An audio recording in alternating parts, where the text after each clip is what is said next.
या महत्वपूर्ण बैठकीचं एक आयोजन नियोजन करणाऱ्या सर्वांचं मी अभिनंदन व्यक्त करतो।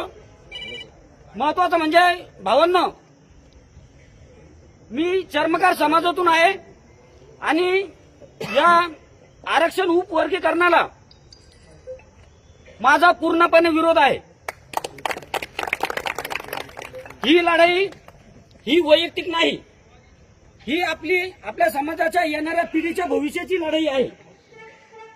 पूर्वी देशाला स्वातंत्र्य मिळावं म्हणून लोकांनी स्वतःचा जीव दिला, परंतु दादा हे जे काही मोर्चाचं नियोजन आहे ही लढाई खूप मोठी आहे।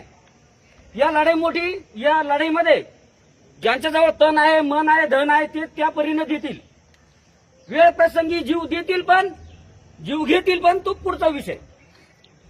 अनेकांचे वेगवेगळे मत आले। आपण बहुजन क्रांती मोर्चा, या बहुजन क्रांती मोर्चाची सुरुवात ही औरंगाबाद मधून झाली होती आणि ती पूर्ण महाराष्ट्रभर पेटली होती। त्यानंतर आपण अल्पावधीत काळामध्ये आताच बौद्ध विहार बचाव शांती मार्च काढला होता। अवघ्या 8 दिवसाच्या नियोजनामध्ये क्रांती चौक ते दुसरं टोक विभागीय आयुक्त कार्यालय होतं। एवढी गर्दी त्या मोर्चाला होती।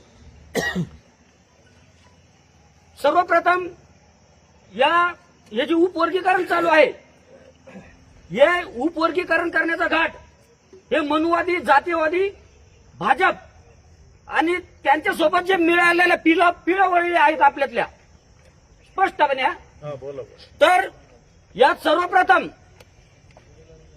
या मोर्चामध्ये निषेधाचे फलक घेतले जाणार आहेत का ते पण अगोदर सांगा, कारण उद्या मी स्वतः इथले सामाजिक न्याय मंत्री त्यांचा निषेधाचा फलक मी घेऊन येणार आहे।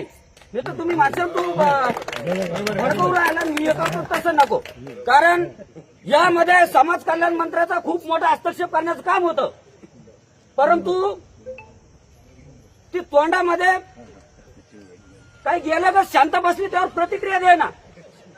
आणि मी तुम्हाला सांगतो ही लढाई एकट्या बौद्ध समाजाची नाही, ही लढाई सर्वांची आहे, ज्या 59 जाती आहे त्यांची आहे।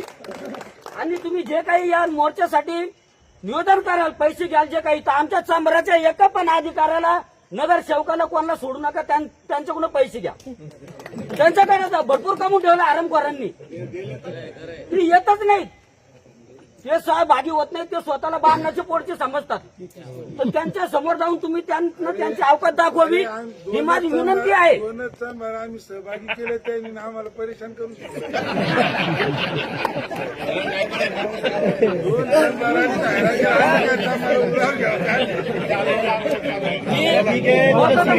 बघा, खूप मोठा विषय आहे, कारण यात मातंग समाजाचा सुद्धा या उपवर्गीकरणाला विरोध होतोय। आता मी तुमच्या माहितीस्तव मी बऱ्याच आमदारांना फोन लावले, नाव सांगणार नाही तर मग म्हणशील रेकॉर्डिंग द्या, हे द्या, एवढं पुरावे द्यायला मी रिकामी नाही।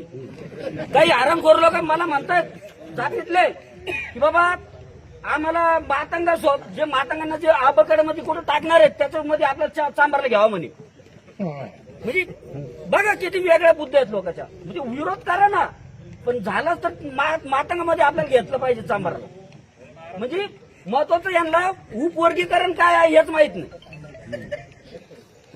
हे शिकले सवरले। आपण बौद्ध समाज म्हणजे महार हा या दलित समाजातला एक मोठा भाऊ आहे, कारण या समाजाची लोकसंख्या आज 1 कोटी प्लस आहे महाराष्ट्रामध्ये। मातंग समाज जर आपण धरला तर तो एक 25 ते 30 लाखापर्यंत जाईल आणि चर्मकार समाज हा 22-23 लाखापर्यंत जातो।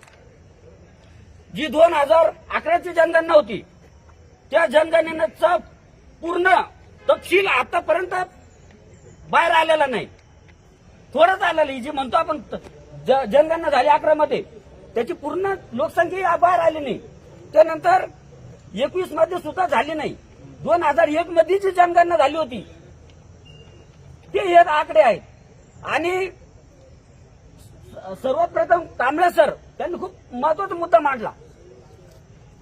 एवढं मोठी उपवर्गीकरणाचं तुम्ही गाड घालतायत आणि एक बदर एक सदस्यीय कोणत्या जातीचा माहित नाही, दुसरा टाकला अग्रवाल, कोणत्या हिशोबाने तुम्ही अहवाल त्याचा अभ्यास करताय हे जनतेसमोर आलं पाहिजे. आणि मी या जाहीर बैठकीमधून समाज कल्याण मंत्री संजय शिरसाट साहेब तुम्हाला विनंती करतोय. समाज तुम्हाला बौद्ध म्हणतो, मला तर 2-3 वर्षपूर्वीच माहिती झाले की तुम्ही बौद्ध आहात म्हणून, कारण तुम्ही टिळा आणि हातात हे घालत होतात, मी हिंदू समजत होतो, परंतु मला 2-3 वर्षपूर्वी माहिती झालं की तुम्ही बौद्ध आहात.